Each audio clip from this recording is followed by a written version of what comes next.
सुरुवात करूया. आणि निश्चितच आम्हाला खूप आनंद होतोय की आम्ही आज 101 वेबिनार सिरीज मध्ये आपण जॉईन झालोय. आमच्या एनजीओ बद्दल एक थोडक्यात 2 मिनिटात माहिती देतो. आमचं एनजीओ गेले 11 वर्ष ऑनलाईन आणि ऑफलाईनच्या स्वरूपात महाराष्ट्रातल्या विविध भागात पर्यावरण, शिक्षण, आरोग्य, ग्रामीण विकास, जलसंधारण अशा विविध भागात काम करत आहे.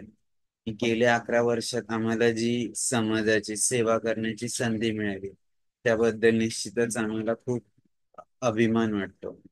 आपण आमचं जे एनजीओ आहे हे मुख्यतः महात्मा गांधीजींचं खेड्याकडे चलन आणि स्वामी विवेकानंद आणि रामकृष्ण परमहंस यांचं शिवभावे जीवसेवा या तत्वाने आमचं एनजीओ काम करतं. आणि गेल्या 11 वर्षात समाजातल्या विविध घटकांसोबत आम्हाला काम करण्याची संधी मिळाली, त्यांची सेवा करण्याची संधी मिळाली, याबद्दल निश्चितच आम्हाला खूप अभिमान वाटतो. आपण आज या ठिकाणी जमलो आहोत. आमच्या एनजीओची एक छोटीशी व्हिडिओ क्लिप मी इथं दाखवतो, नंतर आपण पुढे जाऊ.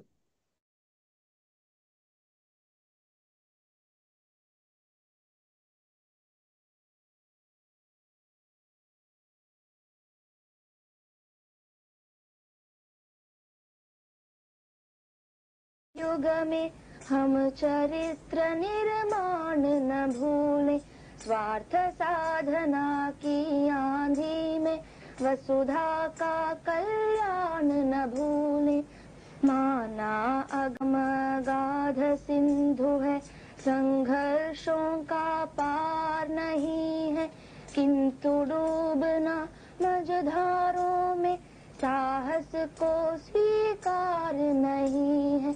जटिल समस्या सुलझाने को नूतन अनुसंधान न भूले। निर्माणों के पावन युग में हम चरित्र निर्माण न भूले, स्वार्थ साधना की आंधी में वसुधा का कल्याण न भूले। शील विनय आदर्श श्रेष्ठता तार बिना झंकार नहीं है। शिक्षा क्या स्वर साध सकेगी यदि नैतिक आधार नहीं है। कीर्ति कौमुदी की गरिमा में संस्कृति का सम्मान न भूले। निर्माणों के पावन युग में हम चरित्र निर्माण न भूले, स्वार्थ साधना की आंधी में वसुधा का कल्याण न भूले। आविष्कारों की कृतियों में यदि मानव का प्यार नहीं है, सुजन ही। कोरोना काळात जेव्हा आमच्या सगळ्या फिजिकल ऍक्टिव्हिटी बंद होत्या तर आम्ही एक ऑनलाईन वेबिनार सिरीज सुरू केली ऑगस्ट 2020 ला. आणि त्या वेबिनार सिरीजची सुरुवात ग्रामीण विकास व स्वयंरोजगार या विषयापासून सुरुवात करून आम्ही स्पर्धा परीक्षा मार्गदर्शन असेल, त्यानंतर कोविड मुळे जे लोकांना खूप घरात बसल्यामुळे स्क्रीनची सवय लागलेली होती, मोबाईलचं स्क्रीन, कम्प्युटरचं स्क्रीन, टीव्हीचं स्क्रीन, तर त्यावर कंट्रोल कसं करायचं, त्याचा चांगला वापर कसा करायचा याच्याबद्दल पण आम्ही वर्कशॉप घेतलं. यासोबतच शेतीचे विविध प्रकार, ऑर्गॅनिक फार्मिंग असेल, नॅचरल फार्मिंग असेल, मिलेट्स फार्मिंग असेल, त्याच्याशी रिलेटेड जे वक्ते आहेत त्यांना आमंत्रित करून आम्ही त्यांचं जे काही एक्सपर्टाईज आहे ते इतरांसोबत शेअर करण्याचा प्रयत्न केला. यासोबतच आपले दैवत छत्रपती शिवराय, डॉक्टर बाबासाहेब आंबेडकर, भगवान गौतम बुद्ध यांच्या चरित्रावर देखील आम्ही व्याख्यानाचे आयोजन केले आणि संपूर्ण महाराष्ट्रातून खूप चांगला प्रतिसाद आम्हाला या उपक्रमाला मिळाला. आज आपण ज्या वेबिनार सिरीज साठी जमलो आहोत, संवाद सारथी, त्याविषयी 1 मिनिटात सांगतो आणि नंतर आपण पुढे जाऊया. संवाद सारथी सुरू करण्यापूर्वी आम्ही आमच्या डायरेक्टर्स असतील आणि आमचे जे काही कलिग्स आहेत त्यांच्यासोबत खूप चर्चा केल्यानंतर महाराष्ट्र आणि महाराष्ट्राच्या बाहेर भरपूर तज्ञ लोकांशी आम्ही चर्चा केली. आणि असं जाणवलं की एक असं काहीतरी संवादाचं माध्यम असलं पाहिजे की ज्यातनं कोणाला तरी शिकायला मिळेल, प्रेरणा मिळेल. खूप विचार केल्यानंतर आम्ही संवाद सारथी व्याख्यानमाला सुरू करण्याचं ठरवलं. या व्याख्यानमालेचा मुख्य उद्देश जे पण डिसेबल व्यक्ती आहे, स्पेशलाइज पर्सन्स आहे, त्यांचा जीवन प्रवास जाणून घेणे. कारण अं, त्यांचं जीवन जगत असताना त्यांच्या जीवनात खूप रोजचा वेगवेगळा संघर्ष असतो. ते आपल्या उणिवा ओळखून त्यावर कशी मात करण्याचा प्रयत्न करतात. ते जगत असताना आपल्या जीवनात बॅलन्सिंग कसं करतात. आणि हे सगळं करत असताना ते स्वतः तर जगत असतात पण इतरांना प्रेरणा देण्यासाठी जगत असतात. हे आम्हाला त्यांच्याकडून या सगळ्या वेबिनारच्या माध्यमातून आतापर्यंतचा अनुभव आहे की जेवढे महानुभाव आले तर त्या महानुभावांकडून आम्हाला खूप चांगल्या गोष्टी ऐकायला मिळाल्या, शिकायला मिळाल्या आणि इतर लोकांपर्यंत ते पोहोचवण्याची संधी देखील मिळाली. आणि खरोखर जेव्हा या वेबिनारची सुरुवात झाली 15 ऑगस्ट 2022 ला, तेव्हा वाटलं नव्हतं आम्ही हा टप्पा गाठू. आत्ताशी सुरुवात झालेली आहे आणि निश्चितच यातनं, या संवादातून नक्कीच एकमेकांचा जीवन प्रवास जाणून घेण्याचा आपण प्रयत्न करूया. मी जास्त वेळ न घेता आपले आजचे वक्ते रोहित जाधव सर यांचा परिचय करून देण्यासाठी डॉक्टर अनिता मॅडमला रिक्वेस्ट करतो. आणि जेवढेही श्रोतेगण आपल्यासोबत जुळले, पंकज आढाव असतील, मुस्कानजी असतील, अशोक भानसे सर, त्या सर्वांचं मी स्वागत करतो. आणि डॉक्टर अनिता मॅडमला विनंती करतो की त्यांनी आपल्या आजच्या वक्त्यांचा परिचय करून. धन्यवाद सर. नमस्कार. संकल्प फाउंडेशन सामनेर आयोजित संवाद सारथी या वेब संवाद सत्रातील पुष्प 101 आज गुंफले जात आहे. संवाद सारथी या वेब संवाद सत्रातील 101 पुष्प गुंफण्यासाठी आपल्या अपंगत्वावर मात करत व्यवस्थापन क्षेत्रात आपले वेगळे स्थान निर्माण करणारे बहिरेवाडी, तालुका पन्हाळा, जिल्हा कोल्हापूर येथील वित्तीय सल्लागार माननीय रोहित दिलीप जाधव सर आज आपणास वक्ते म्हणून लाभलेले आहे. सरांचा थोडक्यात परिचय. सरांचे शिक्षण हे MA इंग्रजीमध्ये तर झालेले आहे, तसेच सरांनी MA इतिहासामध्ये देखील सरांनी डबल PG सरांनी केलेली आहे.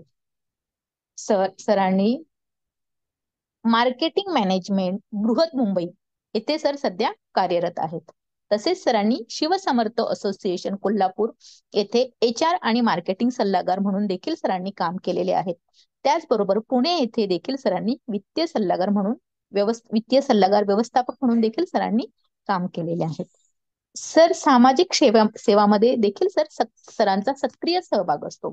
Sir Helen Keller institution of डेफ अँड ब्लाइंड या संस्थेशी सर कनेक्ट आहेत. तसेच doctor Reddy's foundation Mumbai youth for job ह्या संस्थेशी देखील सर कनेक्टेड आहेत. म्हणजे तिथे सरांचा कार्यभाग आहे, तिथे सदस्यत्व तर आहेच, पण या संस्थेमध्ये सर सक्रिय सहभाग सरांचा असतो. आणि या मार्फत सर समर्थन ट्रस्ट पुणे येथे विशेष दिव्यांगांना रोजगाराच्या संधी निर्माण करण्यासाठी सर विशेष कार्यरत असतात. तसेच रोटरी ग्राम सेवा केंद्र वारणा, रोटरी ग्राम सेवा क्रेडिट सोसायटीचे सर एक सदस्य तर आहे, एक भाग सर आहेत. आणि त्या मार्फत सर अपंगांना आर्थिक दृष्ट्या म्हणजे दिव्यांगांना 1 लाखापर्यंत तारण न घेता व्यवसायासाठी कर्ज उपलब्ध करून दिले जाते. अशा सेवाभावी संस्थांशी सर कनेक्टेड आहेत. सर त्या उपक्रमामध्ये सरांचा सहभाग असतोच. तसेच सामाजिक निर्माण संस्था कोडोलीचे देखील सर एक भाग आहेत आणि तिथे दिव्यांग व्यक्तींना सक्षम करण्यासाठी प्रयत्नरत असतात. त्यांचे शिक्षण, त्यांच्या राहण्याच्या सुविधा, तसेच पेन्शन सारख्या सरकारी योजनांचा लाभ दिव्यांगांना भेटावा यासाठी देखील सरांचा सक्रिय सहभाग तर असतोच. त्याच पद्धतीने घरकुल योजना, राहण्याची सोय, अपंगांच्या राहण्याची सोय यासाठी देखील सर प्रयत्नरत असतात. सरांना बुद्धिबळ आणि कॅरम हे खेळ सरांना खेळायला आवडतात. आणि सरांचा छंद आहे प्रवास करणे, चित्रपट बघणे, हे सरांचे छंद आहेत. सरांना मिळालेले पुरस्कार. सरांनी अतिशय कमी वयामध्ये मोठी सरांनी अचिव्हमेंट केलेली आहे. वित्तीय सल्लागार म्हणून सर कार्यरत आहेतच. त्याचबरोबर सर MA इंग्रजी सर झालेले आहे. त्यामध्ये पहिल्या वर्षामध्ये गुणवंत विद्यार्थी म्हणून सरांना 2021 मध्ये पुरस्कार भेटलेला. तसेच दुसऱ्या वर्षी देखील सातत्याने गुणवंत विद्यार्थी पुरस्कार 2022 देखील सरांना लाभलेला आहे. त्याचबरोबर आयडॉल विद्यार्थी पुरस्कार 2022 महावीर महाविद्यालय कोल्हापूर येथील पुरस्कार देखील सरांना मिळालेला आहे.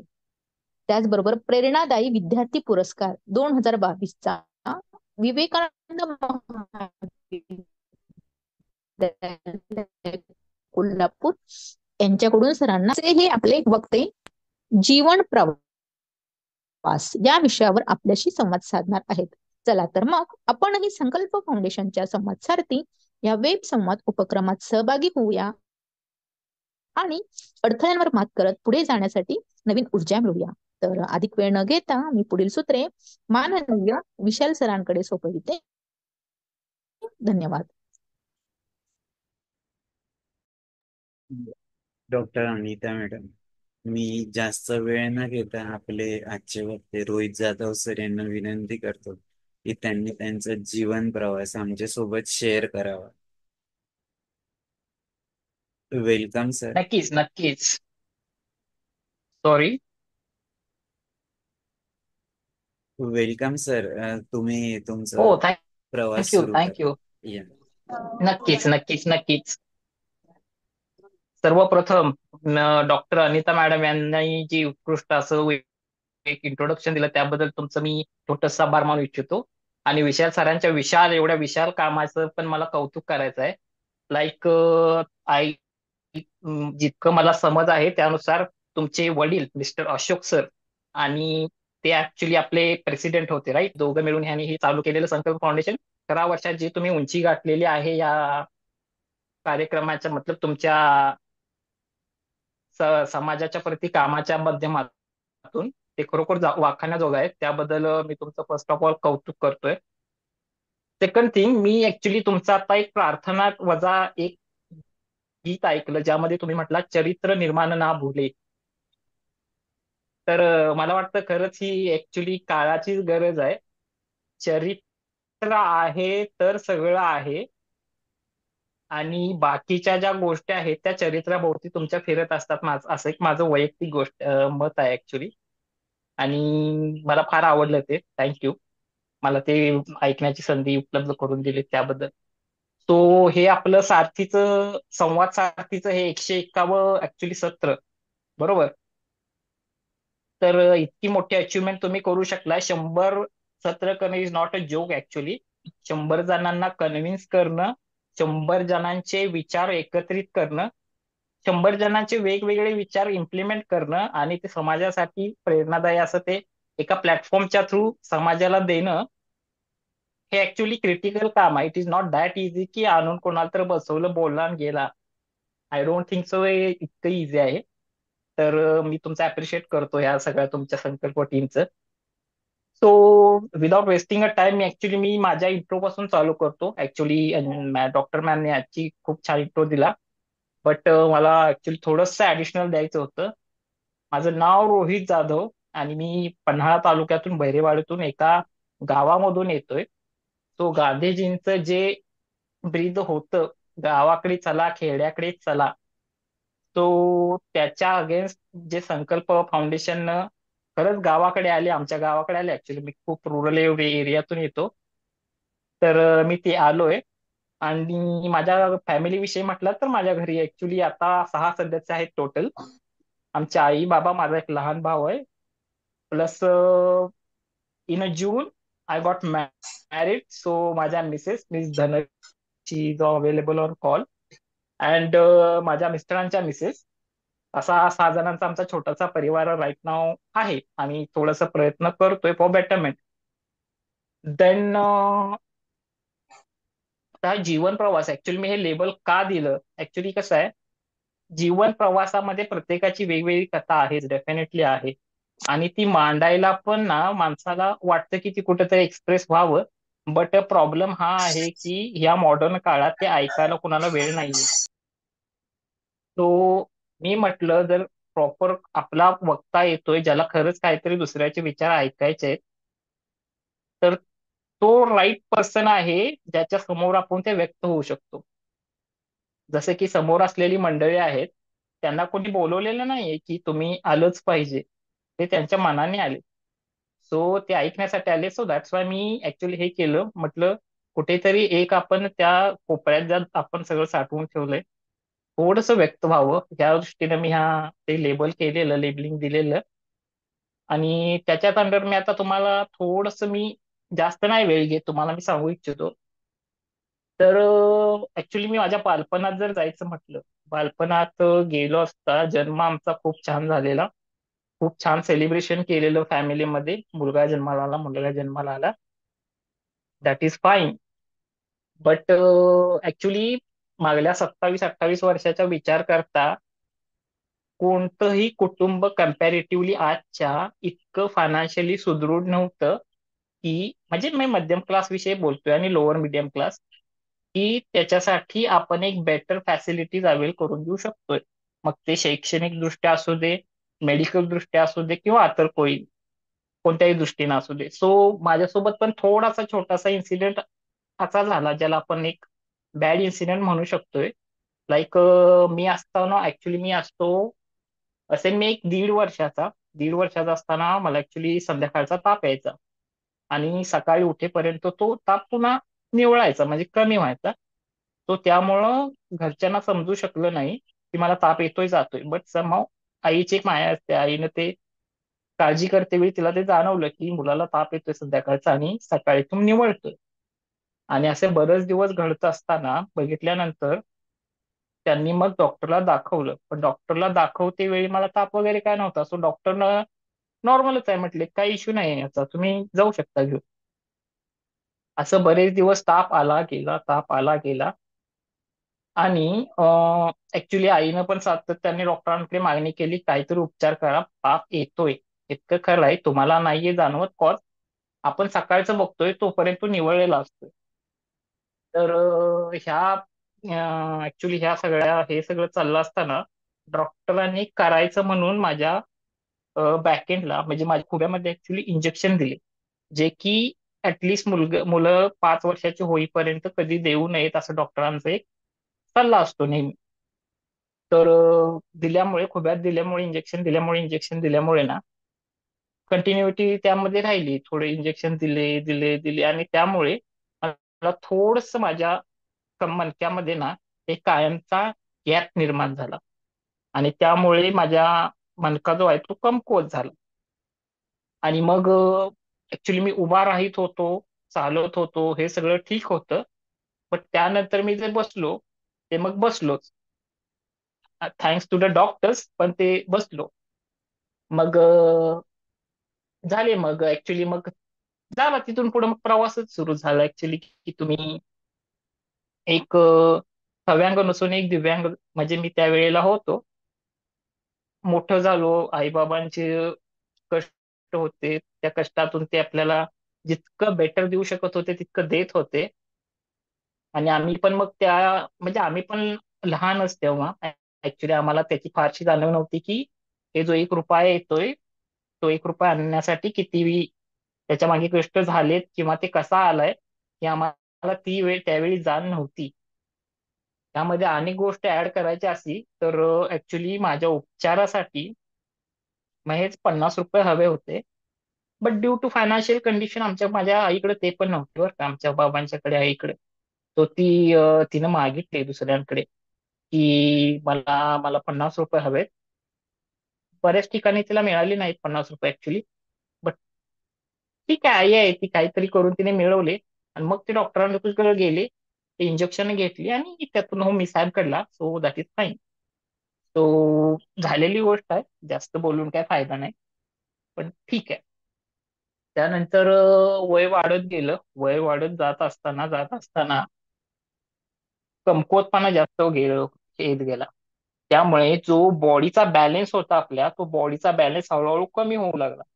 आणि बॉडीचा बॅलन्स कमी होऊ लागल्यामुळं जी आपली चालण्याची पद्धत असते ती माझी थोडीशी बदलावी लागली. जी आपण चालण्याची चाल म्हणतो, लाईक एक नॉर्मल व्यक्ती स्ट्रेट चालेल, थोडस दिव्यांग व्यक्ती आहे तो असा कुलपत चालेल, थोडासा तिरका चालेल, अशा टाईप मध्ये माझी ती एक स्ट्रेंथ म्हणा, ती माझी स्ट्रेंथ कमी होऊ लागली.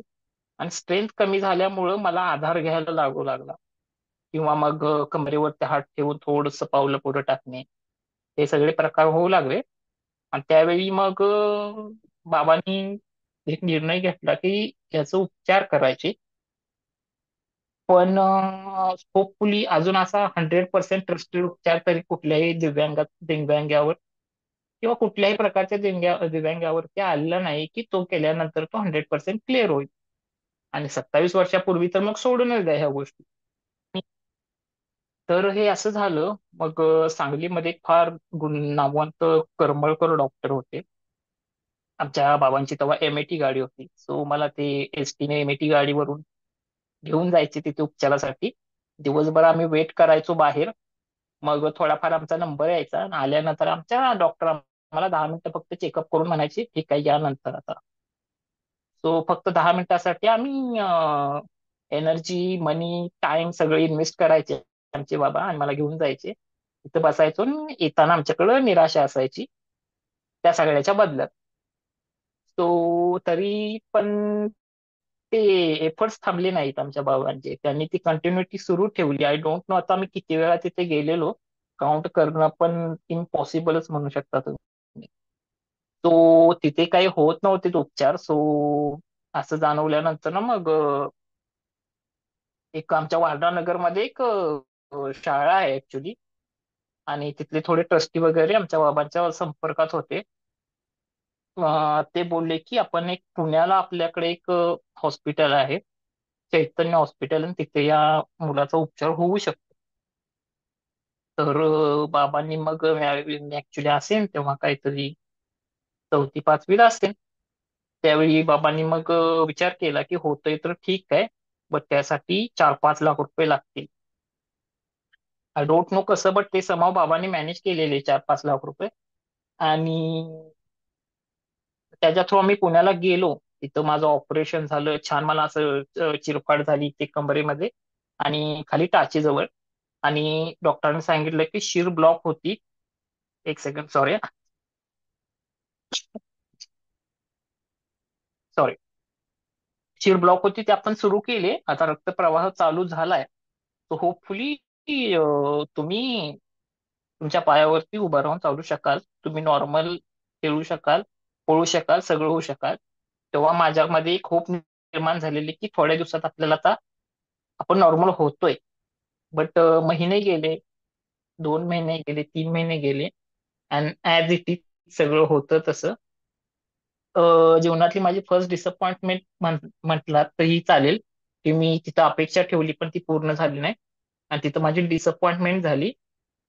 आणि मग त्याचं थोडंसं मला दुःख झालं. बट ठीक आहे, शेवटी मी पण थोडा त्या 12-1 वर्षाचाच असेल.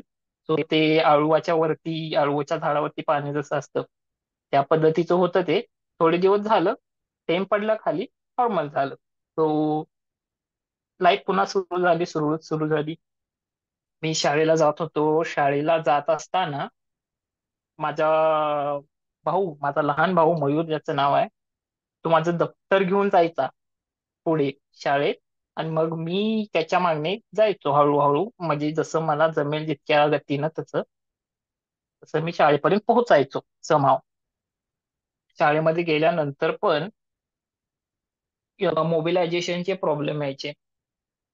मग इकडून तिकडे तास असेल तर थोडंसं प्रॉब्लेमॅटिक असायचं. म्हणजे असे बरेचसे प्रॉब्लेम छोटे छोटे, जे मी आता काउंट करायला बसलो तर उद्या सकाळ होईल, पण ते प्रॉब्लेम संपणार नाहीत.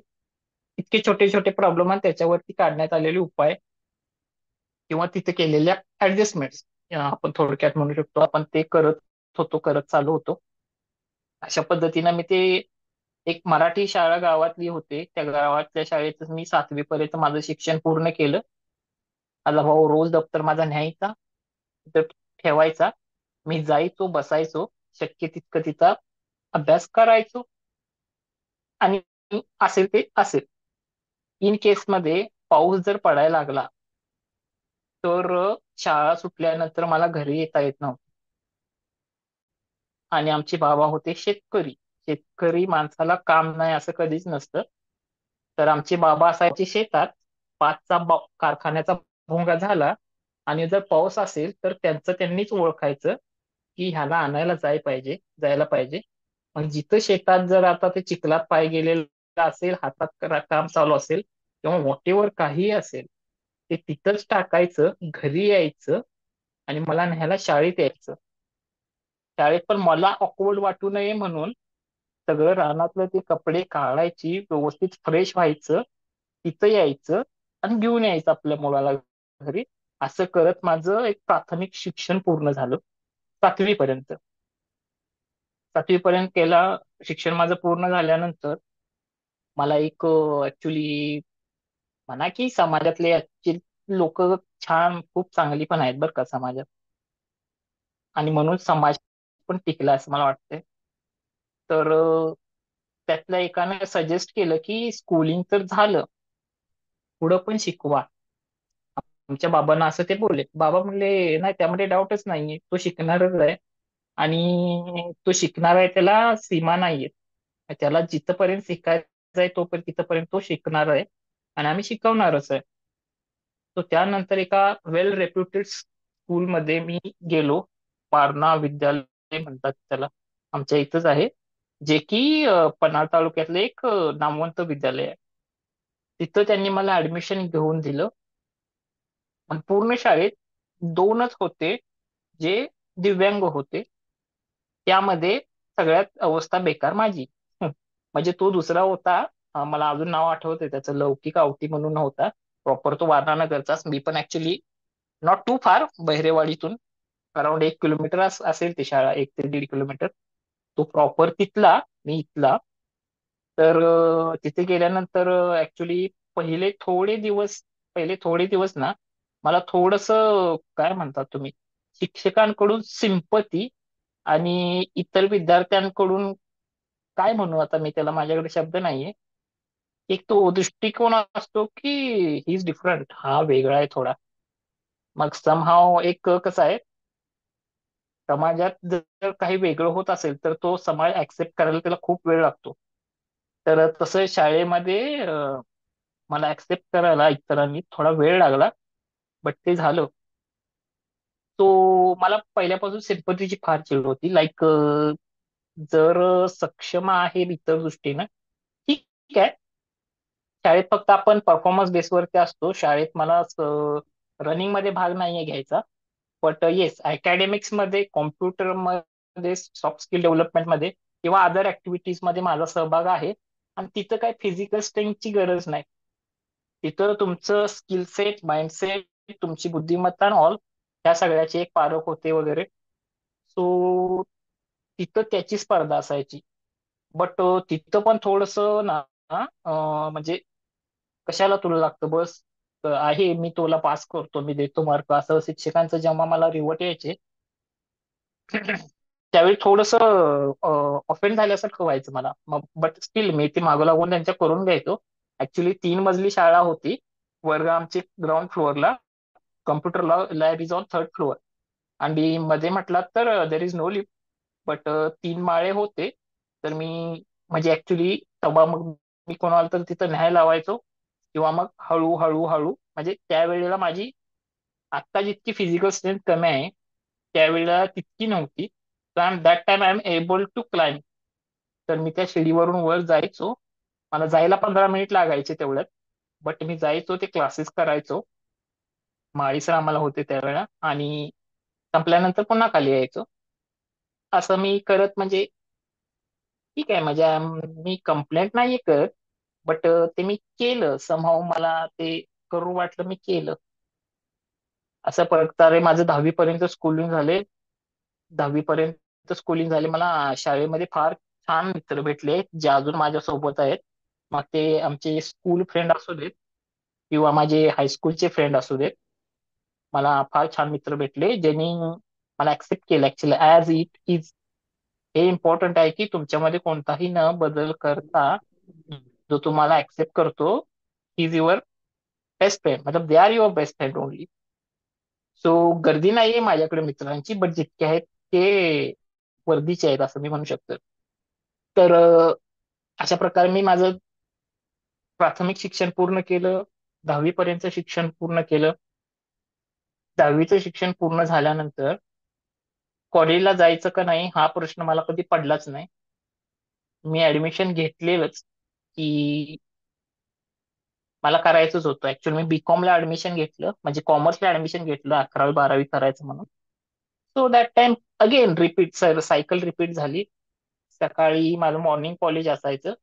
तो बाबांना शेतात जाऊन जनावरांची जी काही कामं आहेत ते आवरून परत येऊन मला घेऊन कॉलेजपर्यंत सोडायला जायचं वेळेत.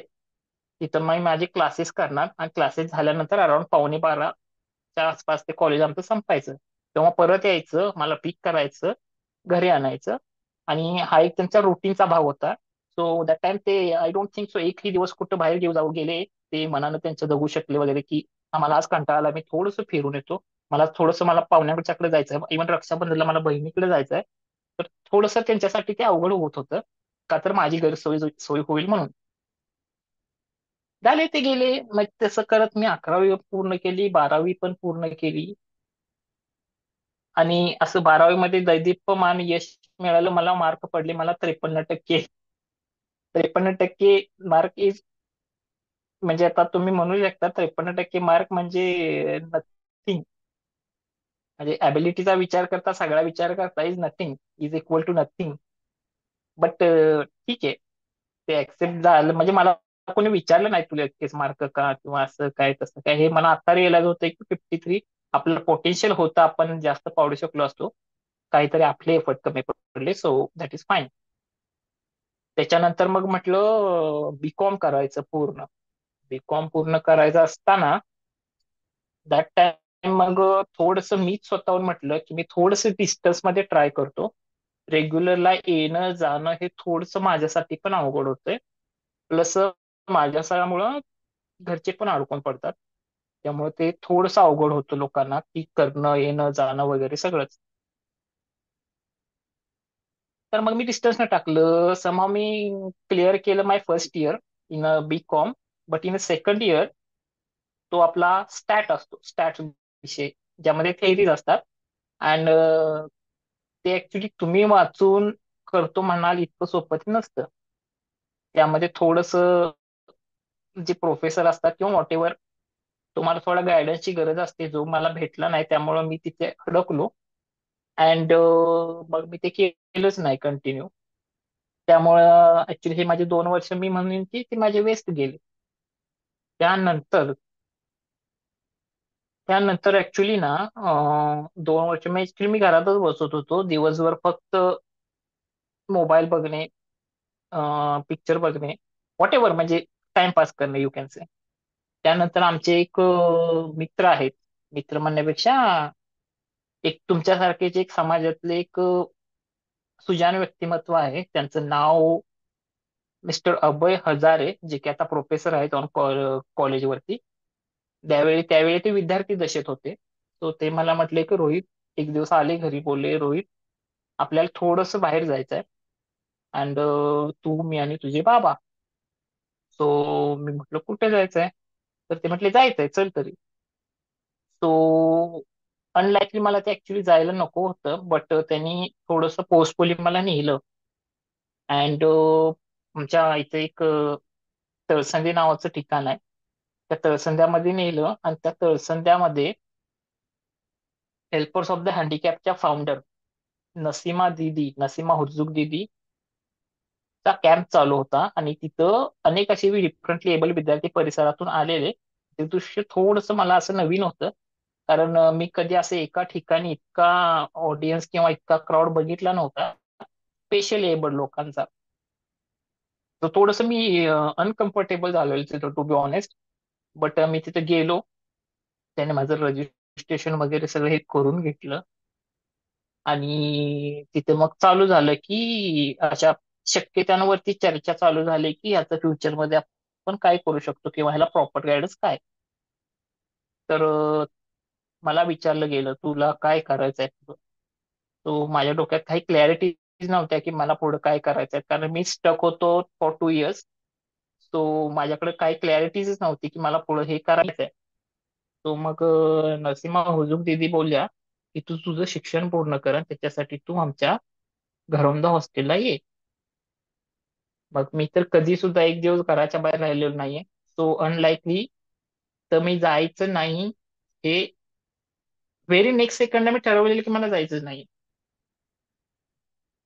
बट थोडंसं एक्सपेरिमेंट म्हणा, एक्सपेरिमेंटल पर्पज म्हणा किंवा काय, थोडं म्हटलं बाकीचे इतर पण आहेत. ऍक्च्युली सर आमचे एक ओळखीचे होते, थोडे सिनियर होते, कॉलेज प्रोफेसर ते होते. आता ज्यांचा मी उल्लेख केला मिस्टर अभय हजारे सर, ते होते. आमचे घरचे होते. त्यांनी थोडंसं मला कन्व्हिन्स केलं, लाईक एकदा जाऊन तरी बघ काय होते बघ, तुला ठीक वाटलं तर ठीक आहे, अदरवाईज तुला काय असं बंधन नाहीये की तू राहिलंच पाहिजेस, केलंच पाहिजेस.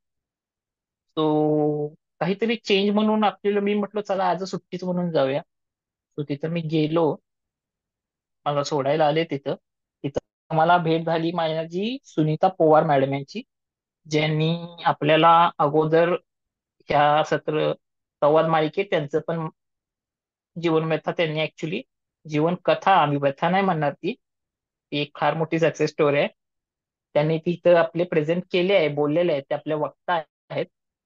तर त्या तिथे केअरटेकर म्हणून काम करत होत्या, प्लस त्या डॉक्टर होत्या. So she know very well की how to treat the peoples, how to treat the candidates जे नवीन येत आहेत त्यांना किंवा स्टुडंट. सो मी तिथे गेल्यानंतर त्यांनी माझं चेकअप वगैरे केलं आणि सगळं नॉर्मल होतं, सगळं ठीक होतं. बट मला त्या म्हटल्या Rohit I don't think so तुला मोर दॅन 7 डेज इथं गमेल, कारण तुझी फिजिकल स्ट्रेंथ बघता आणि प्लस इथलं वातावरण बघता आणि इथलं जे रुटीन आहे ते बघता ते तुला जुळवून घेणं थोडं अवघड जाईल. बट ठीक आहे, तू 7 दिवस ट्राय कर, जर तुला जमलं तर कंटिन्यू कर, अदरवाईज काही तुझ्यावरती बंधन नाहीये की केलंच पाहिजे. तर ठीक आहे बोललो मी. असं पण आता मग सुट्टी म्हणून चालू आहे तर ठीक आहे म्हटलं काय असेल ते. तो तिथं थोडस आम्ही राहिलो. तिथले थोडेफार म्हणजे समदुःखी म्हणू शकतात तुम्ही, समदुःखी लोक तिथे एकत्रित आल्यानंतर त्यांचे अनुभव ऐकण्यात आले, त्यांच्या वागण्यातील तो आनंद बघितला, त्यांचं ते एक्सपोजर बघितलं, दिलं गेलेलं त्यांना, त्यांचे विचार ऐकले गेले. त्यामध्ये पण समविषम विचार मला ऐकले गेले. आणि त्यानंतर मग मी तिथं रुजलो. 7 दिवसानंतर, 8 दिवसानंतर मला विचारणा गेली तुला राहायचंय का कसं. तो मी म्हटलं की हो मला राहायचंय, आणि ते सगळ्यांसाठी सरप्राइझिंग होतं, शॉक. कारण कोणीच एक्सपेक्ट केलं नव्हतं की मी तिथे राहीन आणि तिथं कम्प्लीट करीन, काही करीन किंवा व्हॉट एव्हर, मी घराच्या बाहेर राहीन हे कोणी कम्प्लीट हे केलं नव्हतं, अपेक्षित नव्हतं ते कोणासाठी. सो डे बाय डे तिथे मी रुजत गेलो, थोडं तिथल्या रूल्स रेग्युलेशनच्या अकॉर्डिंग स्वतःला ढाळत गेलो. Rules and regulation is for discipline only. So ते थोडंसं आणखी आणत गेलो. Definitely for first year I am a very sincere discipline student, but from second and third year थोडंसं ते कसं म्हणतात ना की ढवळ्या संगे पवळ्या बांधला तसं होतं, तसं काम माझं झालं. अँड थोडंसं मी नॉटी झालो दॅट टाइम. आणि रूल ब्रेक करायला म्हणजे होतो, म्हणजे रूल ब्रेक करण्याच्या सगळ्या गोष्टींमध्ये मी कार्यरत होतो. सो त्यामुळे माझ्यामुळे नवीन रूल तिथे थोडस इम्प्लिमेंट केले गेले, and I am sorry for that हॉस्टेलियर्सना. सो हे सगळं झालं म्हणजे हा एक गमतीचा पार्ट होता. सो होत गेलं ते, मला त्यावेळी समज नव्हती जास्त की the rules and regulation is for your betterment, like candidates स्टुडंटच्या बेटरमेंटसाठी. अँड त्यामुळे तुम्हाला जो डिसिप्लिन निर्माण होणार आहे तो तुम्हाला आयुष्यात थोडं बराच उपयोगी पडणार आहे. इतकी समज थोडी डेव्हलप झाली नव्हती. सो ते मी ऍक्सेप्ट करतोय. सो ते झाल्यानंतर मी ऍक्च्युली तिथं पण रुटीन छान होतं, म्हणजे ऍक्च्युली आमचं मॉर्निंग कॉलेज असायचं अराउंड 7:30 पावणे 8ला लेक्चर सुरू व्हायचं. सो आम्हाला लवकर उठावं लागायचं अराउंड 5 साडेपाच. आमचं आवरून ब्रेकफास्ट करून व्हाया स्कूल आपलं कॉलेज बस, जे की हॉस्टेलनंच प्रोव्हाइड केलेली, तिथे जाऊन एज्युकेशन कॉलेजमध्ये जाऊन तिथं मग ते पूर्ण करून सगळं झाल्यानंतर अराउंड 12:30 1च्या आपण रिटर्न येत होतो फॉर लंच.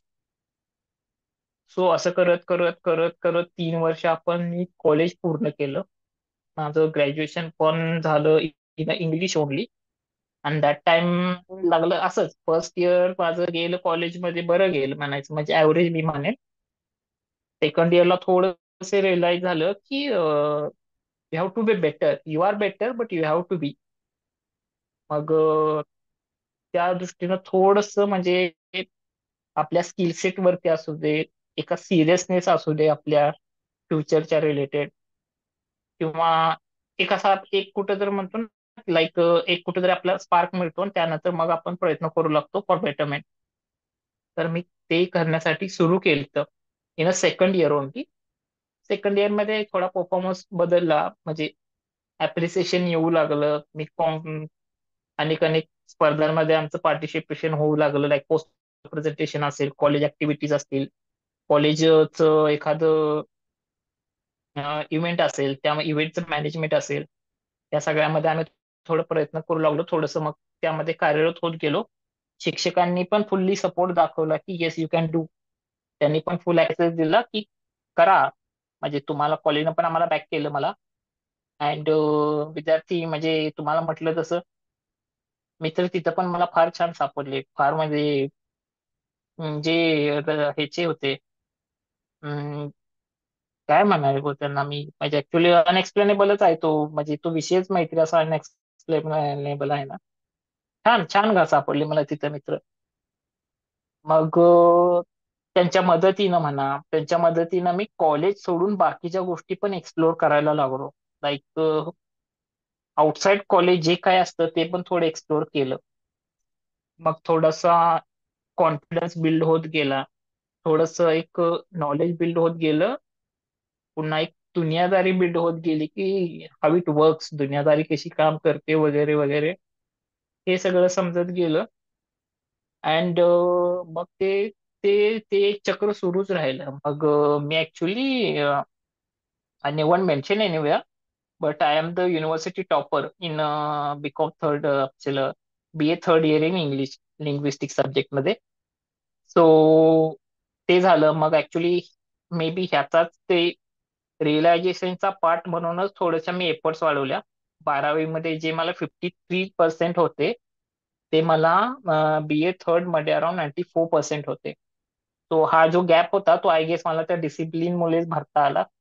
तो स्पार्क मुळेच भरता आला असं मी, म्हणजे माझं मला वाटतंय. तर असं करत करत चालू होतं, म्हणजे एज्युकेशन छान चालू होतं, अदर ऍक्टिव्हिटीज चालू होत्या, स्किल डेव्हलपमेंट चालू होती, पर्सनॅलिटी वरती काम करणं चालू होतं. आणि तेच दुसऱ्यांना मला वाटत होतं की जे सभोवताली लोक आहेत त्यांना पण त्या, म्हणजे त्यांनी पण त्या चॅनलनं त्या डायरेक्शननं असावं. और it is the only way की ज्यामध्ये आपण तुम्ही बेटरमेंटकडे जाऊ शकताय स्वतःच्या.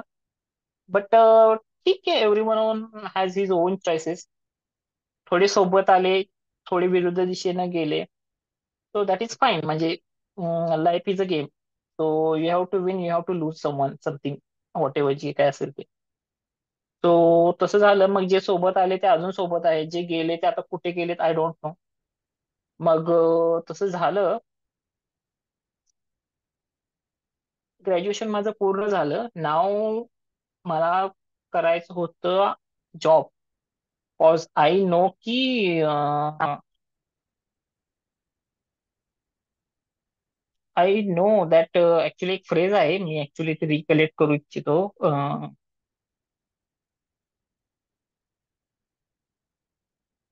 एफर्ट्स विदाउट अन रिझल्ट ना आर नॉट वर्थलेस. तो एफर्ट्स घेतलेत, नाव इट्स टाइम टू रिझल्ट.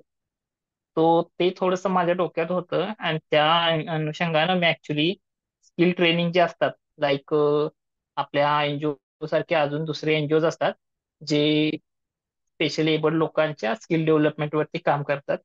अशा एका संस्थेशी मी जुडलो गेलो, ज्यामध्ये ते हेलन केलर, आता आपण बोललो, Helen Keller Institute of deaf and blind, ज्यांचं ऑफिस आहे इज इन टू मुंबई, घाटकोपरमध्ये. अँड टेक महिंद्रा फाउंडेशनच्या अंडर तो आमचा ट्रेनिंग प्रोग्राम सुरू होता for 3 months and during Covid. So ते सगळं ऍक्च्युली होतं सुरू. ते मी करत गेलो ऍक्च्युली. तिथं पण मी छान शिकलो, सगळं शिकलो वगैरे.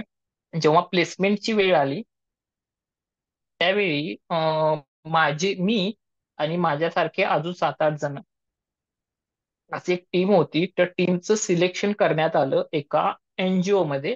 I don't want to give your name त्या एनजीओचं, म्हणजे ते योग्य नाही वाटणार. त्या एनजीओ मध्ये मी ऍज अ, तुम्ही सोडा की म्हणू शकता की ऍज अ सपोर्टिव्ह रोलमध्ये मी तिथं होतो. ऑल द डेफ क्लायंट्स ज्यांना ऐकता येत नव्हतं, बोलता येत नव्हतं, they all are into data entry job. I am into voice process. So ते झालं. ते झाल्यानंतर ना, 1 महिना पूर्ण झाला. इट्स टाइम टू पगार. बट समहाव त्यांनी ड्यू डेटला पेमेंट केलं नाही. तो पुढं गेलं, सरकत गेलं, सरकत एक एक दिवस ढकलत गेले पुढे. आता 2 महिने झाले. 2 महिने झाल्यानंतर ना, it's time to payment. But त्या पण ड्यू डेटला त्यांनी पेमेंट केलं नाही. सो इन्स्टिट्यूटनं, म्हणजे ज्यांनी आम्हाला प्लेस केलेलं, त्यांनी ठरवलं की तुम्हाला पेमेंट, तुम्हाला जर क्रेडिट करतायत तर only will continue, otherwise will left, म्हणजे पूर्ण टीम लेफ्ट करणार. तर after lot of negotiation and all, ते व्हायचं तेच झालं. ते पेमेंट आम्हाला 2 महिन्याची मिळालीच नाही, जे की आमची फर्स्ट सॅलरी आम्ही एक्सपेक्ट करत होतो की इथून येईल. अँड तिथं पण आमची disappoint, my second disappointment. First one is in operation time, that time मिळालं ना. तो माझा मोराल थोडासा डाऊन झाला, लाईक मग मला ते थोडस ह्याच्यावरती, आपण म्हणतो ना, हायब्रिड वर्क मॉडेलवरती थोडासा माझा विश्वास कमी होऊ लागला. लाईक आपण काहीतरी करू शकतो into from home actually, त्यावरती थोडासा विश्वास कमी होऊ लागला. बट स्टील माणूस एफर्ट करत राहणार, ट्राय एक्सपेरिमेंट करत राहणार. देन बाय माय ओन मी अप्लाय केलेला in one of actually coaching classes, reputed coaching class. I don't want to give a name.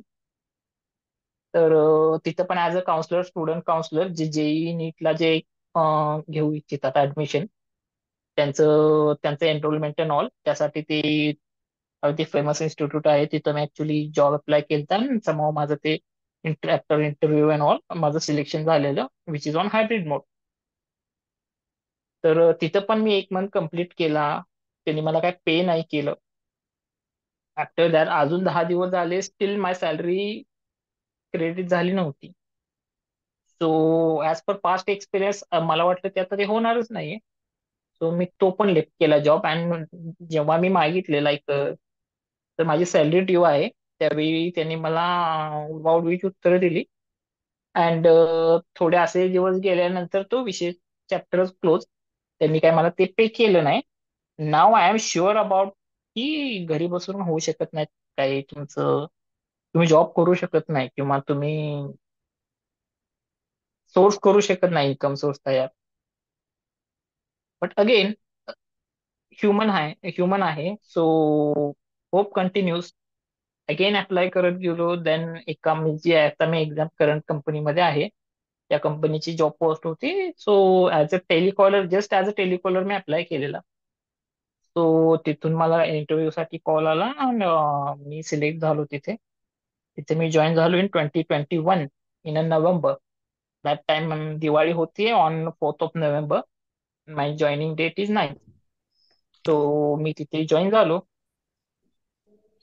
Join झाल्यानंतर अभि पहिल्या दिवसापासून डोक्यावर विचार की मी करतोय रे बाबा, मी प्रयत्न करतोय, मी करतोय, बट इथून काय मिळेल ना, इथून तरी की लाईक पिछले 2 एक्सपिरियन्स, इथे पण ठेंगाच मिळाला म्हणजे झालं. So but somehow yes, on due date त्यांची, म्हणजे मी उठायच्या अगोदर माझी क्रेडिट झालेली होती, my first salary. So I was happy that time. त्याच्यानंतर मग मी ते कंटिन्यू करत गेलो. लाईक त्या इन्स्टिट्यूटने पण रिकग्नाइज केलं. लाईक मी on 6 month on probation period complete झाल्यानंतर मी जेव्हा मला नेगोशिएशन टेबल दिला गेला की now it is time to your increment and your additional responsibilities and all, बाकी काय असेल ते आपण नक्की करूया. सो दॅट टाइम ते जे डायरेक्टर होते त्या डायरेक्टरांना मी म्हटलं, sir I have some problems आणि ते मी तुम्हाला क्लिअर करू इच्छितो. दॅट टाइम त्यांना हे माहीतच नव्हतं की I am a different label person. तर मी त्या मीटिंग मध्ये त्यांना सगळे हे क्लॅरिटी दिल्या, लाईक माझा असा असा असा आहे, मी ह्या या स्ट्रक्चर मध्ये काम करू शकतोय. And if you are okay with it then I am continuing, otherwise you are free to take your decision. So after lot of discussion and all, they all are agreed की yes you can continue. तुझ्याकडून result येत आहे, so result matters. So ठीक आहे, you can continue.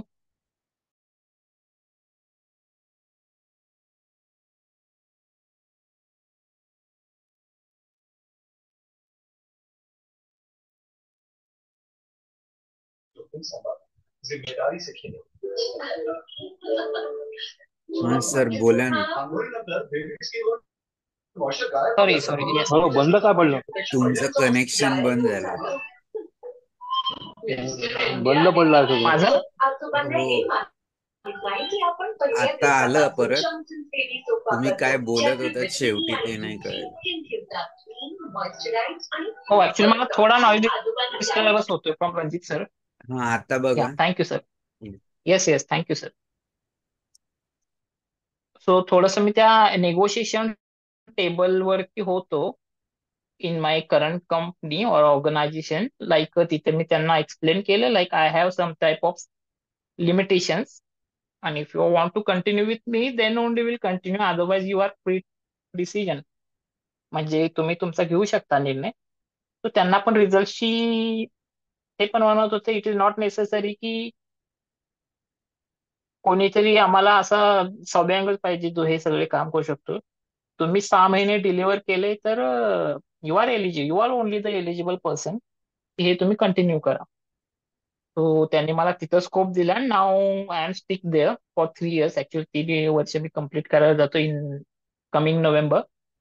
And this period आपली growth म्हटलात, working growth, तर फार छान आहे असं मी म्हणेन. ऍक्च्युली मी एफर्ट्स टाकत गेलो about the growth and all. मी कधी नाही जास्त विचार केला. बट कॉन्ट्रास्ट तुम्ही बघू शकता. My background, educational background is from arts. I study linguistics in English, ठीक आहे. I studied history, but I am working in a finance sector, त्यात पण corporate finance sector in a marketing department.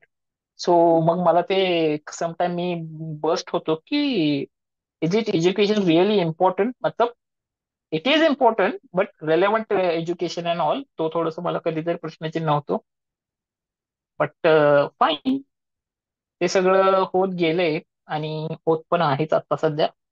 Apart from हे corporate financing and all, me actually skill set स्वतःमध्ये develop करायला गेलो. Like काळाची गरज जी आहे त्यामध्ये मग तुम्ही डिजिटल मार्केटिंग म्हणा, ह्युमन रिसोर्सिंग नीड्स म्हणा, देन पर्सनल ब्रँडिंग म्हणा, बिझनेस ब्रँडिंग म्हणा, त्या सगळ्या सर्व्हिसेसचा ऍक्च्युली मी अभ्यास केला आणि स्वतःचा एक on set of clients try करण्यासाठी प्रयत्नशील आहे, करतोय.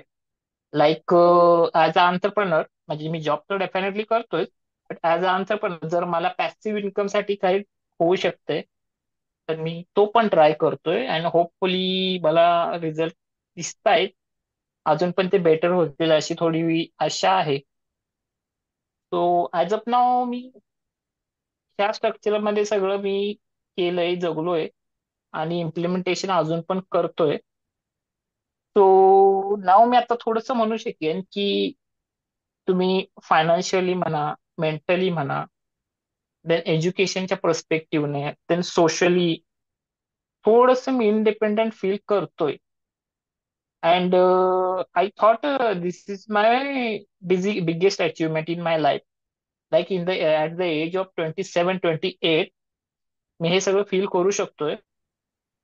don't want to compare you with me, but yes, मी थोडं आहे better आहे ड्यू टू माय पेरेंट्सचं कष्ट, देन माय फ्रेंड्स किंवा जे काही माझे सपोर्टिव्ह असतील, जे कोणी मला ऍक्च्युली थोडं मार्गदर्शन केले, त्यांच्या सर्वांच्या प्रयत्नानं प्लस मी पण थोडे काही जे काही एफर्ट्स टाकले असतील त्याच्या अकॉर्डिंग नक्कीच मला थोडं बेटर फील होतंय राईट नाव.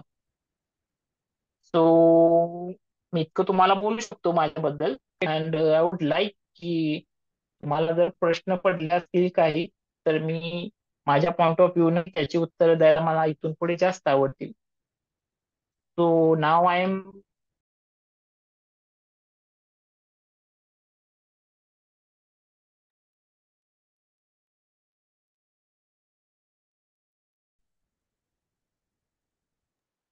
सर तुमचा ऑडिओ कनेक्ट करा, तुम्ही परत लेफ्ट झाला. हॅलो.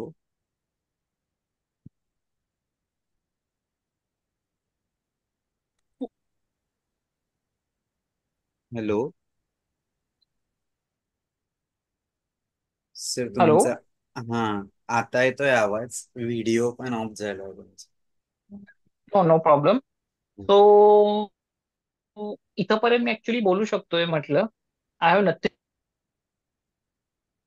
तो जर आपण थोडस हेच आता डिस्कशन आपण जर प्रश्नोत्तराच्या संदर्भातून जर काही कंटिन्यू करू शकलो तर ते मला जास्त आवडेल. धन्यवाद सर. खूप छान तुमचं इन्स्पायरेशनल असं व्यक्तिमत्व आहे. आणि ज्या पद्धतीने तुम्ही जे प्रॉब्लेम येत गेले त्याच्यावर सोल्युशन आणि ते बेटर कसं करता येईल त्यासाठी प्रयत्न केले.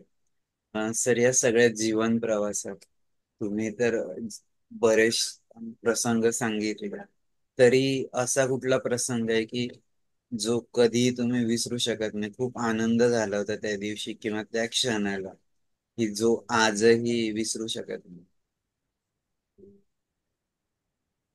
मला आनंद मी ना ऑलमोस्ट एव्हरी सेकंड आनंदातच असतो.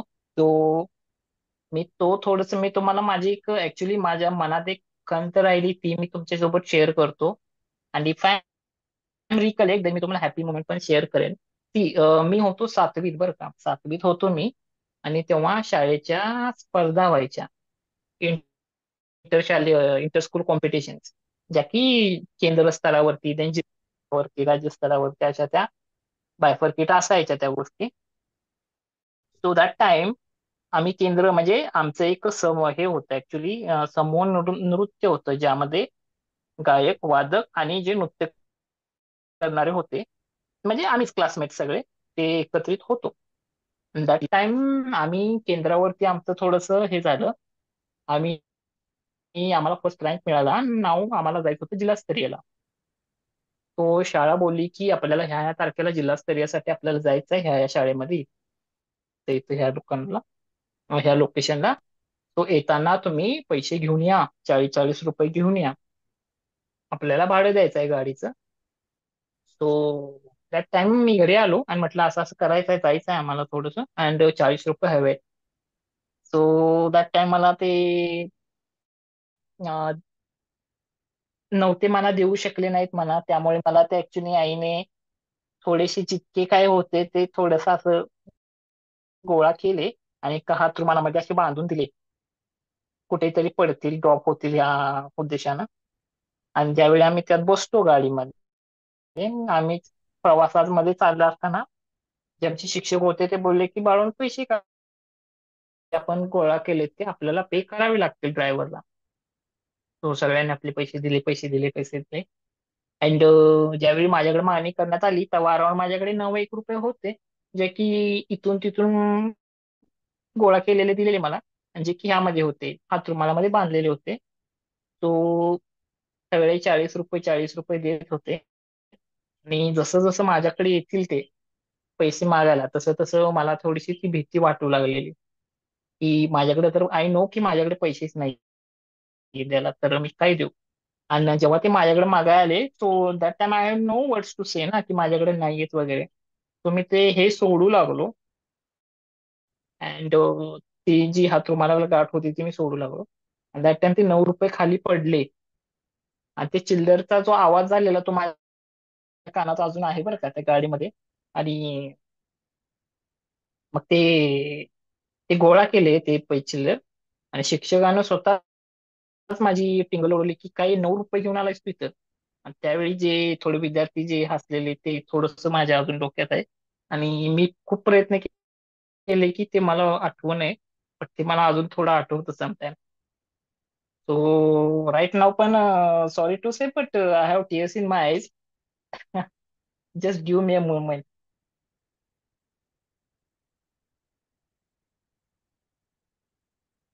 सॉरी हा सॉरी. सो ते मला फार फार म्हणजे मला अजून पण ते जळतं माझं काळीज त्या. आणि हॅपी मुवमेंट म्हटलं तर मग right now I am happy. So that is तो म्हणजे it is my life part of my life. मी हॅपीच असतो. So, ठीक आहे. सर, या सगळ्या प्रवासात जसं तुम्ही म्हटलं की तुमचं एज्युकेशन फील्ड वेगळं आणि जॉब वेगळ्या पद्धतीचा करताय, तर या Correct. सगळ्या आजपर्यंतच्या प्रवासात तुम्हाला असा कुठला स्पार्क मिळाला की जिथनं वाटलं की आपण काहीतरी करू शकतो? जसं तुम्ही सांगितलं की ऍट HSC फक्त 53% होते, पण ऍट ग्रॅज्युएशन तुम्ही युनिव्हर्सिटी टॉपर होता. तर मग राईट. हे सगळं करत असताना what is the spark behind it, की त्यातनं तुम्ही बदललात, तुमच्या जीवनातच परिवर्तन झालं? ऍक्च्युली मी कुणाला आयडल म्हणणार नाही की मला हे मी ह्याला बघितलं आणि मी इन्स्पायर झालो. टू बी ऑनेस्ट माझा इनर व्हॉइसच आलेला. आणि तो म्हटला की तुला आता केलं पाहिजे. Otherwise you nothing have to lose. ठीक आहे. तुझ्याकडे घालवाय तर आता सध्या काहीच नाही तसं पण नाहीये. तर तुला स्वतःला केलं पाहिजे जर तुला हवं असेल तर. तर तो माझा इनर व्हॉइस जो होता मला सेल्फ रिअलायझेशन झालेलं सर. सो त्याच्या अकॉर्डिंग मी प्रयत्न करत गेलो. म्हणजे मी मी शुअरली मी कोणाचं नाव नाही घेऊ शकत की मला ह्यांच्यामुळं हे रिअलायझेशन झालं आणि देन मी हे केलं. या definitely there are lot of people behind me. But हा जो तुम्ही स्पार्क स्पेसिफिकली विचारताय तो मला सेल्फ रिअलायझेशन मधून झालेला इनर व्हॉइस. खूपच छान सर. तुमचा प्रवास खूपच प्रेरणादायी आहे. मी आमच्या सोबत आमचे सर्वात senior member Ranjit Joshi sir यांना विनंती करतो की त्यांनी आधी बोलावं, नंतर आपण सगळ्यांसाठी हा मंच खुला करू. रणजित जोशी सर. नमस्कार जाधवजी. मी ऐकलं आणि एक यंग लोकांना जसं तुमचं अनुभव आणि ज्याला एक म्हणता येईल की ज्या माणसाला कधी हिंमत सोडायची नाही हा जो भाग आहे आणि त्याच्यातून तुम्ही एक युनिव्हर्सिटी टॉपर आले त्याच्याबद्दल तुमचं अभिनंदन करतो. आणि पुढे असेच एका सर्व्हिस मध्ये आपण करतो. पण निराशा कधी कधी येत असली तरी आपण त्याच्यातून बाहेर पडायचंच असतं. एज्युकेशन असो काही असो. तर त्या पद्धतीने तुम्ही केलं तर तुमचं अभिनंदन करतो. धन्यवाद. Thank you sir. Thank you so much. धन्यवाद रणजित जोशी सर. मी अशोक भानसे सरांना विनंती करतो की त्यांनी त्यांची प्रतिक्रिया देईल. भानसे सर, हा बोला. सर नमस्कार सर. नमस्ते सर. खूप छान सर प्रवास सांगितला. असं म्हणजे एकदम सहजतेने सांगितला आणि खूप खूप छान. खूप खूप थँक्यू धन्यवाद सर. पुढील आयुष्यासाठी आणि खूप खूप शुभेच्छा सर तुम्हाला. Thank you sir. Welcome sir. धन्यवाद सर. अमर सर.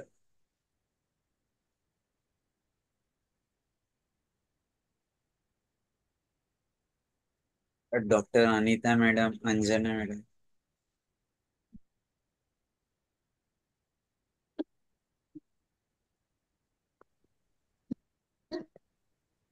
मी आज नमस्ते मॅम. पहिल्यांदा बऱ्याच दिवसानंतर आज मी ऐकलं आणि एवढे दिवस ऍबसेंट होते त्याबद्दल खेद व्यक्त करते. आणि मी पहिल्यापासून ऐकलं तर खरंच तुमचं व्यक्तिमत्व खूप प्रेरणादायी आहे आणि नक्कीच तुमच्याकडनं भरपूर गोष्टी शिकण्यासारख्या आहेत. आणि तुम्ही जे फेस केलंय ते जवळजवळ 70% दिव्यांग अशाच प्रकारे छोटे छोटे समस्या फेस करत असतात. जरी त्या समाजासमोर छोट्या असल्या तरी त्या जे दिव्यांग असतात त्यांच्यासाठी त्या खूप मोठ्या असतात. म्हणजे हे तुमच्या नक्कीच. ह्याच्यातून जास्त जाणीव झाली त्याची तीव्रतेने. आणि ह्या समस्येमधूनच आपल्या सगळ्यांना मार्ग काढत पुढे जायचं असतं आणि ते डेफिनेटली तुम्ही करतच आहात. पुढील नक्कीच सगळ्या नक्कीच. कार्यासाठी तुम्हाला खूप खूप शुभेच्छा sir. Thank you madam, thank you so much. धन्यवाद अंजना मॅडम. अमर सर बोला. हा सर, नमस्ते. नमस्कार सर. नमस्ते सर, आपला प्रवास ऐकला, फारच प्रेरणादायी वाटला. आणखी एक आपण फायनान्शियल बद्दल बोलला की पॅसिव्ह इन्कम. तर मी एक दोन क्लास अटेंड केले होते फायनान्शियल, म्हणजे ऑनलाईन जे कोचिंग असतात. तर हम्म, मलाही थोडं ते पॅसिव्ह इन्कम किती महत्वाचं आहे आपल्यासाठी, ती नक्कीच माहिती नक्कीच सर. मिळालेली होती. हो हो. आणि सर, त्यासाठी आपण नेमकं काय करायला पाहिजे असं मला थोडं विचारायचं. पॅसिव्ह इन्कम म्हणजे काय असतं माहितीये का? ज्यावेळी तुम्ही पिक्चर बघताय, ज्यावेळी तुम्ही फिरताय, ज्यावेळी तुम्ही झोपताय, त्यावेळी पण तुमचे पैसे यायला चालू आहेत. It is called passive income in simple language. ठीक आहे. त्यासाठी आपल्याला काम करत बसायची गरज बसली नाही पाहिजे. मी म्हणतो जास्त काम करायची गरज नसली पाहिजे. प्रत्येकाचा सेपरेट स्किल सेट आहे, प्रत्येकाचं सेपरेट नॉलेज आहे. तो आपण स्पेसिफाय नाही करू शकत की हे मी अजिबात तुम्हाला रिकमेंड करणार नाही की पैसे इन्व्हेस्ट करा, इथं करा, तिथं करा. ठीक आहे. तो एक खूप ऍक्च्युली स्ट्रक्चर्ड भाग आहे, तो खूप स्टडी करून करावा लागतो. त्याच्या विरोधात मी तुम्हाला हे सांगू शकतो की तुम्ही जे स्किल डेव्हलप केले, तुमचं जे नॉलेज आहे ते कुणाला तरी हवं आहे. ठीक आहे. लाईक तुम्ही डिजिटल मार्केटर आहात तर कोणाला तरी डिजिटल मार्केटिंगची गरज आहे त्याच्या फर्मसाठी, त्याच्या वैयक्तिक कारणासाठी. तुम्ही जर पर्सनल ब्रँडिंग मध्ये निपुण आहात तर कोणाला तरी स्वतःचं पर्सनल ब्रँडिंग करायचं आहे. So you have a skill set. Now you have to find the right candidate, right person, right company ज्याला तुम्ही ते विकू शकता. Then only you are able to make your passive income.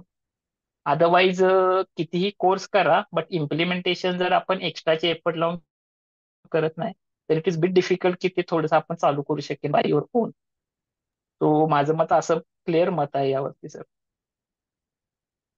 नाही, तुम्ही स्वतः त्यासाठी काय करता हे विचारायचं. हो, मी स्वतः म्हटलं तर मी ऍक्च्युली लिंक्डइन प्रोफेशनल आहे. I know very well about the social media marketing. I know very well about the personal branding.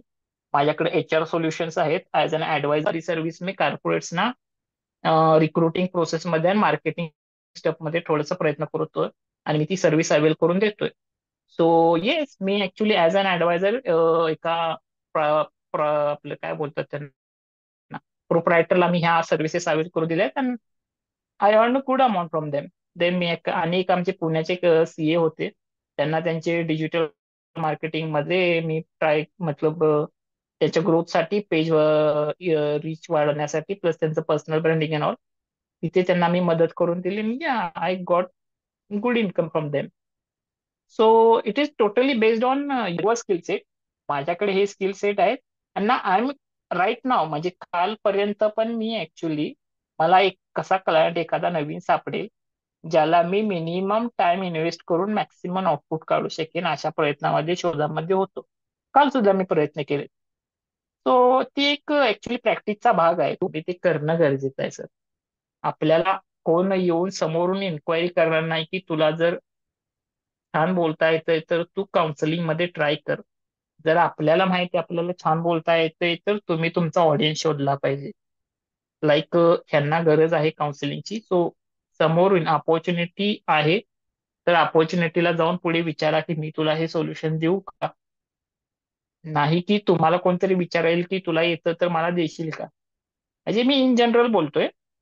आणि माझ्या बाबतीत तर म्हटलं तर मी I am good in HR and marketing plus personal branding and brand promotion. So मी त्या through माझा पॅसिव्ह इन्कम जनरेट केला.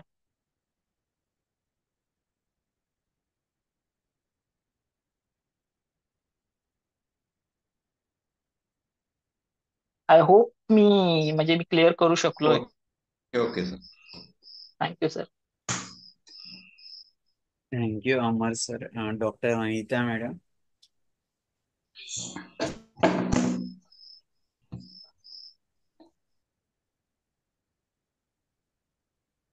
धनश्री मॅडम. मुस्कानजी, उद्देशजी, प्रतीकजी. ज्यांना पण बोलायचं प्लीज अनम्यूट करा. आणि धनश्री मॅडम, तुम्हाला ऐकायला नक्की आवडेल सरांसोबतचा तुमचा अनुभव.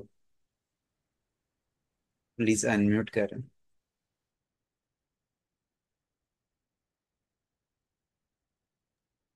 ऍक्च्युली सरांची मुलाखत आहे तर ते सांगतील तुम्हाला.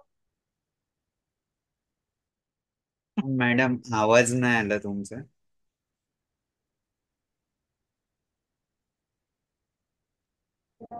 सरांचीच मुलाखत आहे तर त्यांनाच सांगू देत ते पण. नाही तरी पण तुमचा अनुभव ती सच त्यांच्या शाय टाईप ऑफ सोबतचा. पर्सनॅलिटी ना. ठीक आहे.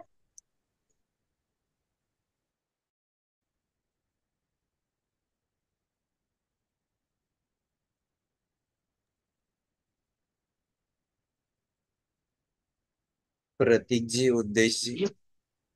ही is following my footstep in short. जे मी करतो तेच ती करते, नथिंग एल्स. आता एक प्रश्न विचारतो मी. प्रश्न असा आहे की येस आता प्रतीक. तू ज्या तुमचा लेवलला. परिचय द्या ना प्रतीकजी, कुठून आला. ओके. माझं नाव प्रतीक पाटील आहे आणि मी रोहित दिवसापासून ओळखतो. मी त्याच्या हॉस्टेललाच होतो. तो इज माय तो फ्रेंड. मला तो विचारायचा आहे की तू आता ज्या लेवलला आहेस त्या लेवलला पोहोचायला अनेक PWD जे आहेत ते स्ट्रगल करत असतात आणि तो स्ट्रगल तू पण केलाय. सो एक प्रश्न इट्स असा विचारायचा आहे की जर तुला असं विचारलं की तू काय कान मंत्र देऊ शकशील तू इतर सगळ्यांना की ज्यामुळे तू यशस्वी झालास. कान मंत्र. हे मंत्र बिंत्र कान मंत्र काय नसतं. फर्स्ट ऑफ ऑल तुला मी सांगतो प्रतीक, ठीक आहे. It is all depend on your efforts. तुमचं विलिंगनेस किती आहे त्या कामाप्रती, शिक्षणाप्रती जे करताय त्यामध्ये जर तुम्ही ऑनेस्टली ट्राय करताय तर डेफिनेटली तुम्हाला, मी नाही म्हणत 100% तुम्हाला यश मिळेल, पण येस इतकं तर मिळेलच की तुम्हाला त्याचा काहीतरी उपभोग होऊ शकेल. माझं एक रिअलायझेशन असं आहे आपल्या दिव्यांग लोकांच्या बाबतीत की सॉरी त्यांना करायची इच्छा तर बरीच आहे, ठीक आहे. सोर्सेस पण समहाव अवेलेबल होतील, बट ती कंटिन्युटी आहे प्रत्येक कामाची. लाईक आता संवाद सारथीचे 101 व पुष्प आहे, ठीक आहे. इथेपर्यंत ते का आलेत माहितीये, कॉज ती कंटिन्युटी आहे त्यामध्ये. 50 करून चलो नाव हा प्रोग्राम ओव्हर असं पण ते करता आलं असतं. 100 झाल्यावरती करता आलं असतं, बट ते अजून कंटिन्यू करतायत. आणि ही कंटिन्युटीच एक दिवस जाऊन त्या शिखरावर तुम्हाला नेऊन ठेवते जिथं तुम्ही ड्रीम करत असतात पोहोचायचं. तर काय मात्र म्हणलं तर मग जस्ट एफर्ट टाकत जा. रिझल्टचा विचारच नका करू, ते येतील automatic. Okay okay, thank you so much. धन्यवाद प्रतीकजी. झिओमी नावाने कोण आहेत प्लीज अनम्यूट करा. उद्देशजी, मुस्कानजी. अ, नमस्कार. मी Uddesh Kotawar. Sir I am audible? Yes yes. नमस्कार. मी आता रोहितला रोहित सर वगैरे म्हणणार नाही कारण तो माझा मित्रच आहे. आम्ही एकमेकांना खूप जवळून ओळखतो, रोहित आणि मी. सध्या थोडेसे आम्ही सहकारी असल्यामुळे आम्ही फारच जवळनं एक दोघांना पण आम्ही एकमेक ओळखतो. जसं रोहितनं इन्सिडेंट सांगितला तसं अनेक दिव्यांगांच्या बाबतीत असंच होतं. आणि सर्वात महत्वाचं काय असतं की जी आता रोहितनं केलं सगळं यश त्याचा. रोहितचा प्रवास बघितला तर रोहितचा प्रवास खूप छान आहे. पण श- प्रवास खूप छान असल्यामागे ज्यांचे एफर्ट्स असतात ते म्हणजे आपले आमचे आई वडील. प्रथमतः मी रोहितच्या आई वडिलांप्रती कृतज्ञता व्यक्त करतो की त्यांनी आपल्या मुलाचं स्किल ओळखलं. आणि त्यांनी असं कधी दिलं वेगळे पणा त्याला वाटून दिला नाही. त्याला पुशअप केलं. ज्यावेळी तुम्ही एखादी गोष्ट एखाद्याला पुशअप करताना ती खूप चांगली तो व्यक्ती डेव्हलप करू शकतो. कारण काय ना, असं आपण जर ग्रामीण भागात बघितलं किंवा पब्लिक ट्रान्सपोर्ट मध्ये बघितलं तर असं असतं की खूप दया वगैरे दाखवतात. मगाशी रोहित म्हटलं तसं की हे काय आहे ना, बाळ खूप सुंदर आहे पण देवानं असं केलं तसं केलं, किती देखणं मुलगा दिलाय. ज्यावेळी मी प्रवास वगैरे करतो तर त्यावेळी आम्हाला असं जाणवतं की मला बाबा आपण मग हे जर थांबवायचं असेल तर आपण स्किल बेस असलं पाहिजे. खरंच रोहितची जर जर्नी बघितली, रोहितचं जे त्याच्यात हेल्थ इश्यू आणि सगळ्या मी जवळनं बघितलं. त्याच्यामध्ये त्यानं खूप स्वतःला पुशअप केलं. आणि तो इवन आम्हालाही पुशअप करत असतो. त्याच्या जर्नी त्यांनी पण मला खूप मदत केली. रोहितनं एक उल्लेख करायचा राहिला की तो एक उत्तम असा ट्रेनर पण आहे. आणि नाही सांगितलं तर मी एक गोष्ट ते सांगतो. तो वेगळ्या वेगळ्या ट्रेनिंग आम्हाला प्रोव्हाइड करतो किंवा वेगवेगळे मार्गदर्शन करतो.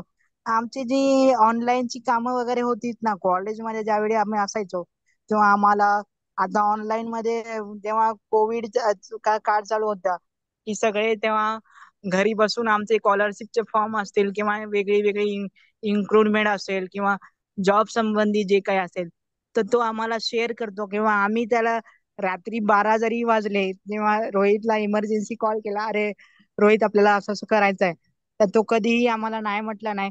त्याच्यामुळेच तो आम्ही जेव्हा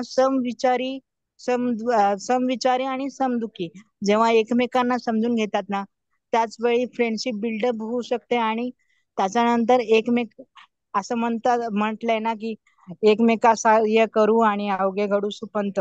त्याचप्रमाणे आमची जर्नी चालू होती. आणि रोहित हे करत करत तो म्हणाला की आता 12वी मध्ये मला 56% पडले. ते मला आजपर्यंत माहित नव्हतं पण मला पण शॉक झाला. त्याच्यानंतर त्यांनी खूप ग्रीव अप केलं.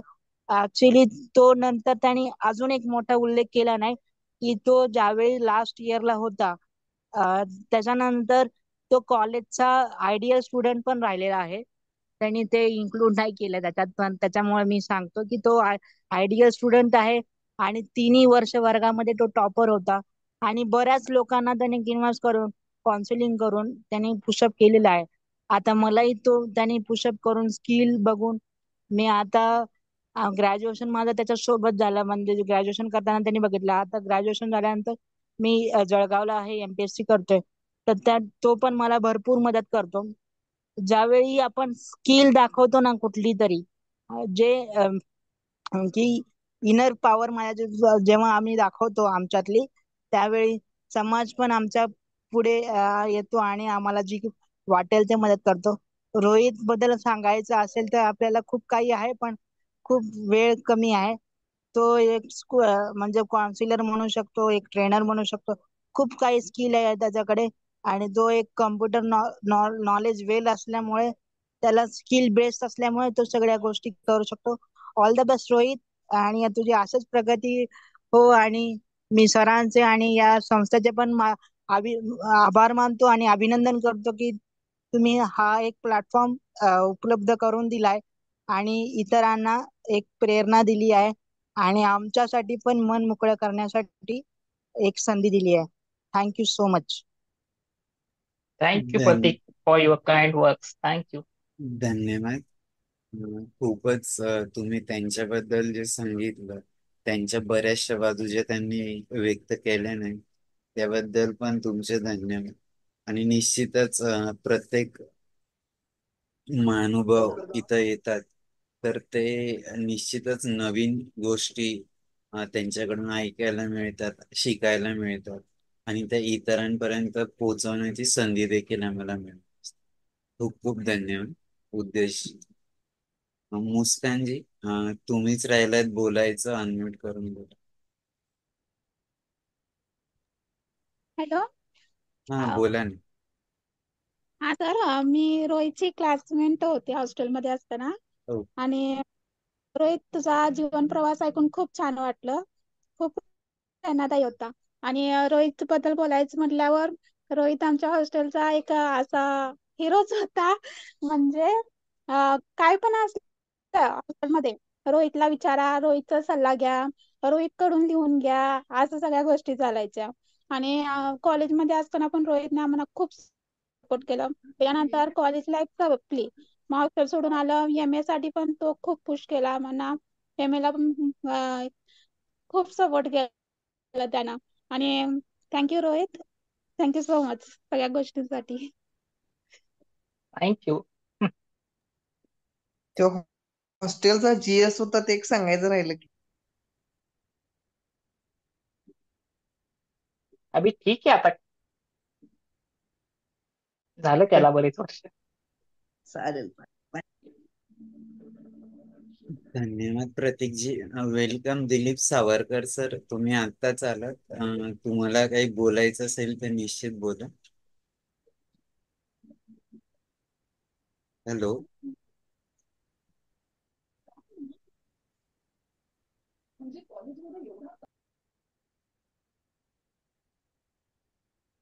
निश्चितच रोहितजी, आज तुम्ही जो प्रवास तुमचा आमच्यासोबत शेअर केला तो निश्चितच एक प्रेरणादायी आणि दिशादर्शक आहे.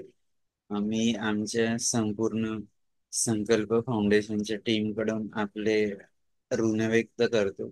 आणि निश्चितच आपण पुढेही संवादात राहूया. आणि नक्कीच. जाता जाता तुमच्याकडून एक छोटासा संदेश सगळ्यांसाठी, की जे सक्षम पण आहेत आणि डिसेबल पण आहे अशा सर्वांसाठी, की जीवन कसं जगलं पाहिजे. जसं तुम्ही सिद्ध केलं की आपण ठरवलं तर काहीही करू शकतो. जसं तुमचं ते वाक्य की तुमच्यात तो स्पार्क आला पाहिजे, आतला आवाज आला पाहिजे. तर त्याबद्दल तुम्ही सगळ्यांसोबत एक संदेश शेअर करावा. नंतर आपण एका छोट्याशा प्रार्थनेने आजच्या कार्यक्रमाची सांगता करूया. मी सर्व श्रोत्यांचे पण एक आभार व्यक्त करतो की नेहमीच ते येतात आणि आमच्यासोबत संवाद साधतात. आणि यातनं निश्चितच या संवादातून एक सर्वांसाठीच प्रेरणादायी आणि दिशादर्शक असं एक मार्ग मिळतोय असंच आम्हाला वाटतं. तर रोहित सर, जाता जाता एक छोटासा संदेश, नंतर आपण प्रार्थनेने आजच्या कार्यक्रमाची सांगता. नक्कीच. संदेश म्हणण्यापेक्षा मी त्या योग्य समजत नाही स्वतःला की मी समाजाला काही संदेश देऊ शकेन. पण जे मी शिकतोय ऍक्च्युली त्यामध्ये मी जे इम्प्लिमेंट करतोय त्यामध्ये खरं सांगायचं झालं तर भगवद्गीतेचा फार मोठा वाटा आहे. ठीक आहे. मी जी आपली शिकवण आहे, मी जे फॉलो करतोय माझे इथिक्स, ते मोस्टली मी त्याच्या रेफरन्सने करतोय. सो फर्स्ट ऑफ ऑल, जसं म्हटलं तसं जसं तुमच्या पण त्या गीतामध्ये मेन्शन आहे, चरित्र निर्माण करायला कधी सुद्धा विसरू नका. कॉज जर तुम्हाला पुढे काही जाऊन घेऊन जाणार आहे, इन गुड मॅनर मी बोलतोय, तर ते तुमचं चरित्र आहे. सेकंड थिंग, गेलेल्या गोष्टींवरती कधी सुद्धा रडत बसू नका. होणाऱ्या गोष्टींच्या, जी उद्या होणार आहे त्या गोष्टींचा आज त्रास करून घेऊ नका. आज मध्ये जगा, आज मध्ये बेटर करा, आज मध्ये प्रयत्न करा. नक्कीच उद्या तुमचा येणारा चांगला असेल. मी इतकंच सांगू शकतोय सर.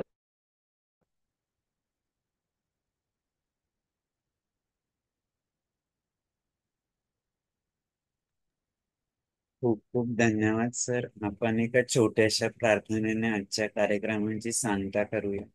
आणि निश्चितच तुमचं हे आजचं जे खूप छान असं जीवन प्रवास हा, नक्कीच. जे पण लोक बघतील, आता लाईव्ह बघतायत, नंतर येऊन बघतील, त्यांना निश्चितच एक नवीन दिशा मिळेल आणि त्यातनं एक प्रेरणा पण मिळेल की जगलं कसं पाहिजे. आणि तुम्ही तर एक अजून नवीन मार्ग दाखवला की ऍक्टिव्ह इन्कम तर आहेच, की जे तुमचा जॉब किंवा तुमचा बिझनेस आहे, पण त्या व्यतिरिक्त तुम्ही पॅसिव्ह इन्कम वर पण फोकस करावं. आणि तुम्ही एवढं सगळं तुम्हाला प्रॉब्लेम असताना हे दोघही गोष्टी करतायत, तर खरोखर तुमच्या कार्याला सलाम आणि खूप खूप शुभेच्छा की असंच तुमचं हे कार्य वाढत राहावं. आपण एका छोट्याशा प्रार्थनेने आजच्या कार्यक्रमाची सांगतो. नक्की सर, थँक्यू.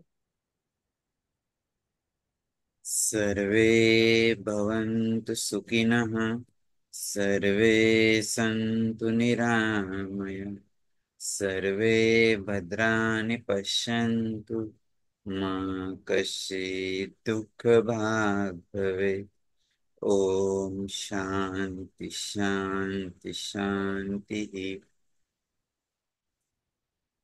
खूप खूप खूप धन्यवाद छान सर, थँक्यू. सगळ्यांचे. आपण परत पुढच्या एपिसोडला भेटूया आणि निश्चितच एक प्रेरणादायी व्यक्तिमत्वाकडून नवीन दिशा मिळवूया. एवढं बोलून मी सर्वांचं पुनश्च एकदा आभार व्यक्त करतो. खूप खूप धन्यवाद. Thank you sir, thank you.